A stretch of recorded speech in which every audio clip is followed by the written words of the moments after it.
Il est 10h46, ce monde dans lequel on vit est ponctué de guerres. Notre planète, des guerres dont on ne parle pas. Par exemple, le Soudan, on commence à en parler, pourquoi? Parce qu'il y a évacuation des ressortissants occidentaux. Sinon, on n'en parlerait pas de cette guerre au Soudan, dans l'Afrique de l'Est. Avec nous, pour en parler justement, et pour en savoir plus, Marc Lavergne, qui est directeur de recherche émérite au CNRS, spécialiste du Soudan.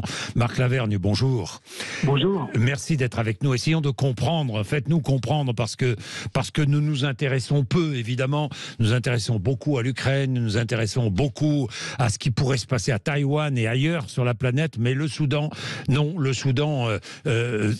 Alors au pouvoir, le général Abdel Fattah al-Burhan, qui est au pouvoir depuis un putsch en 2021. C'est bien cela, Marc Lavergne ? Oui, tout à fait, mais il était déjà depuis avril 2019 à la tête de l'État, du Conseil de souveraineté. Donc il a fait un putsch contre le Premier ministre, qui était un civil, pour que l'armée prenne toutes les choses en main. Voilà. Et il est l'héritier d'Omar al-Béchir, qui était le dictateur militaro-islamiste, on va dire, du Soudan pendant 30 ans. Alors le Soudan, Marc Lavergne, rappelez-nous, le Soudan, c'est l'Afrique de l'Est, c'est un pays de quelle superficie, combien d'habitants ? Alors, au départ, le Soudan, c'est 5 fois la France. C'était le plus grand pays d'Afrique. Et puis en 2011, il y a le Sud-Soudan qui a pris son indépendance. Et donc aujourd'hui, c'est 3 fois et demi la France à peu près. Donc un pays d'un un peu moins de 50 millions d'habitants. Oui. Alors, une croissance très grand pays, très grand pays d'Afrique, faut le rappeler. Très grand et très pauvre. Il y a peu de routes, il y a peu de moyens de transport, il y a peu de lignes électriques, de voies ferrées, etc.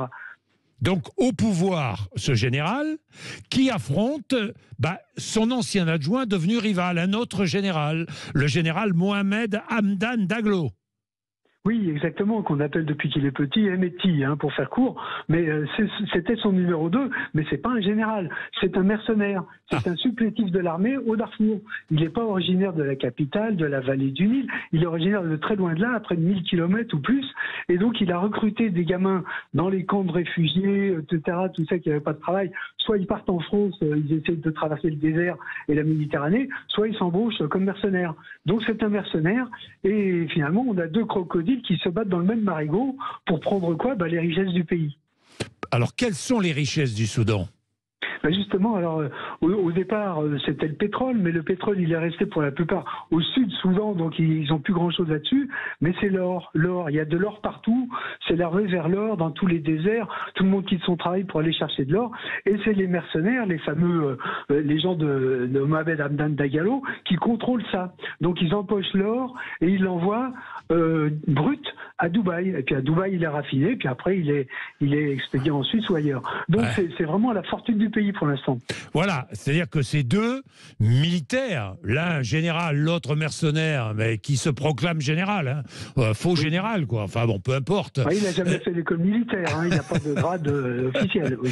Marc Lavergne, ces 2 hommes se disputent les richesses du pays, quoi, sur le dos de la population, si j'ai bien compris. Oui, c'est ça. Mais alors, le mercenaire, lui, c'était un petit gars de la campagne et il a réussi à faire son chemin, à embaucher des jeunes, à les louer à l'Arabie Saoudite comme mercenaires. Donc, il a fait fortune là-dessus. Et puis maintenant, ces mercenaires, ils contrôlent les orpailleurs qui viennent de partout pour aller gratter le sol.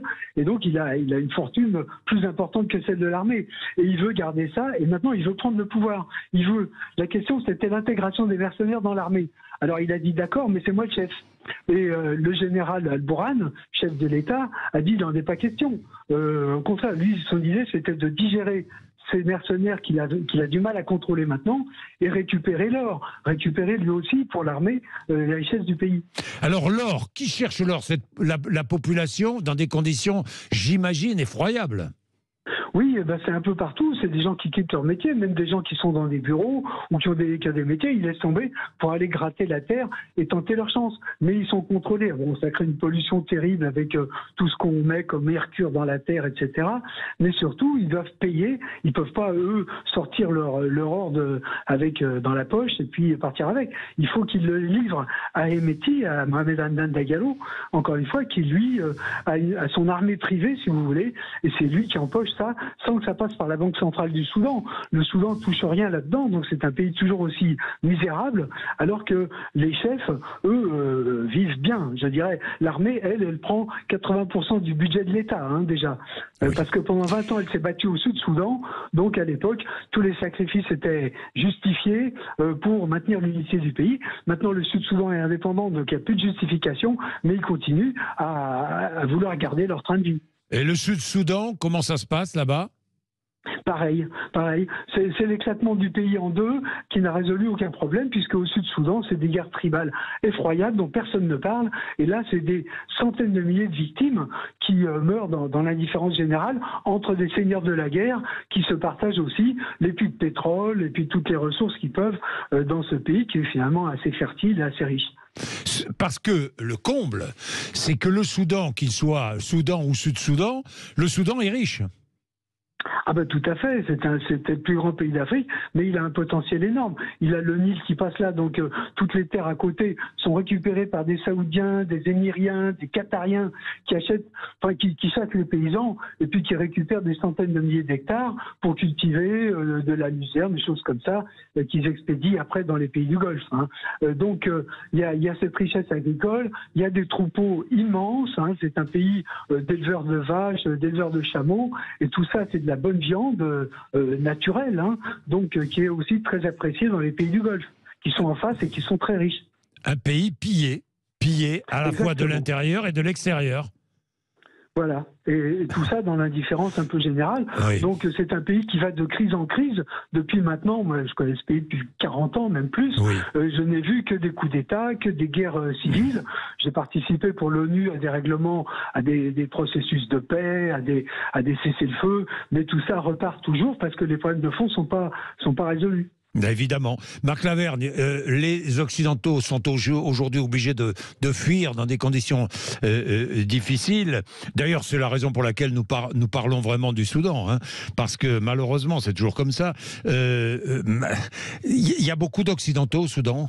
De moins en moins, oui, évidemment, puisqu'ils partent. De moins en moins, évidemment. Alors, bon, mais il y a quand même eu, ces dernières années, un gonflement de contrats. Alors, il y a beaucoup d'entreprises qui sont allées là-bas, hein, y compris des entreprises françaises, parce qu'il y avait le mirage de l'or, parce qu'il y avait ce gouvernement qui était quand même assez soutenu. Bon, depuis la transition démocratique d'avril 2019, même la France a reçu les civils, hein, c'est-à-dire tous les jeunes qui rêvent de démocratie, ils ont été reçus à l'Élysée.